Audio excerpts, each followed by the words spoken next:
Yeah, I mean, it was a good first, bad second, good third. Kind of the story of the night. And that I said to our guys, not too often do you get a team that can get challenged after the second period, can get challenged and come back in the third period and turn it.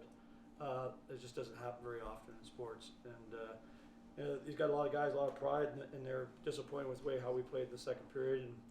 And it was great shootout. By Dalton, he's been our guy the last couple of years that goes first, but it was a fantastic crowd, 16,000, whatever it was, 593. I mean, where do you get a sporting event like that from college hockey? It was a special night.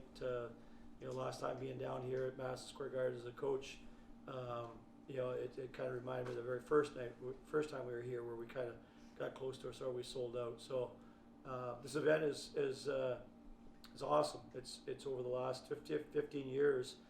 It's been great to see the excitement of Cornell University, our alumni, our fans, and I've noticed we have a lot more younger alumni coming to the game now. But I think it speaks volumes of our athletic department that, to me, we have one of the best sporting events on the East Coast. And just very proud to where our program's come over the years, and tonight obviously to get back at the shootout win, basically get a tie, but get the shootout win for us, and give our guys a lot of credit. Like I said, we gotta limp through here on what we're doing. Shout out to our captain who did make the trip with us. We hope he's doing okay back on campus, and that's been the story of us for our first little bit here, of a ton of injuries and a ton of adversity, especially with a lot of individual guys going through a lot of stuff right now, and Kyle's going through some of that right now, and we hope he's better soon. Okay, we'll open up the floor for questions.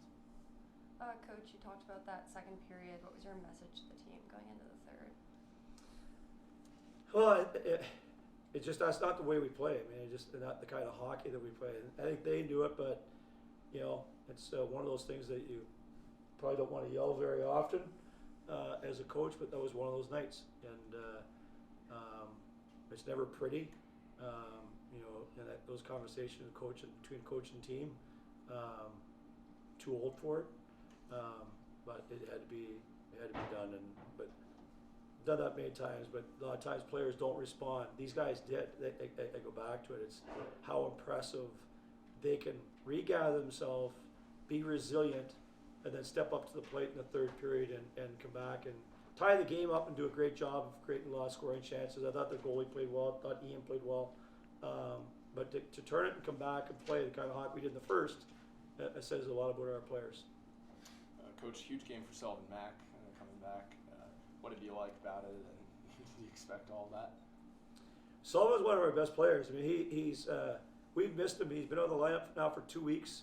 And it's funny, when we get him back, we lose Kyle, and when we think we're going to get our depth back, we don't. And he stepped up to the plate. He's for not to play for a couple of weeks and then come back in and overcome like injury. You tell me someone's overcome injuries over his career, big stage, to come out and play the way he did. Huge goal. I thought he brought the puck well tonight. I thought he moved his feet well tonight, and it's funny, we kind of put that line back together. Sullivan, John, and Joel, or Jack O'Leary. We put them back together in the third period, and I thought they had a little spark. I thought down the stretch last year, they were one of our best offensive lines, and they stepped up in the third, and Jack O'Leary scored the third goal, I can't remember. I don't even know what the score was. 3-3. Scored the third goal. But it was Sullivan made the play by coming to the net and drawing all kinds of drew penalty. So it was nice to see that line kind of get back together. Coach, you guys were able to kill off 4 out of the 5 Quinnipiac power plays. How did you feel about your play shorthanded tonight? Yeah, we were shorthanded a lot tonight. I don't think as far as the officials, I thought they had a rough game. In the course tonight, I thought we overcame that, and it was frustrating that we gave up the first one on a turnover, kind of turned the tide, against a good power play, and 2 things that I was really impressed with: our penalty kill to suck it up and get it done, and then Jack O'Leary, Hank Kemp, and Hoyt Stanley. I think they were on the ice for 2.5 minutes at the end, and they just gutted it out and did whatever they needed to do in order to get a whistle. It was an outstanding effort by those guys. It was like a penalty kill. I mean, they were that tired.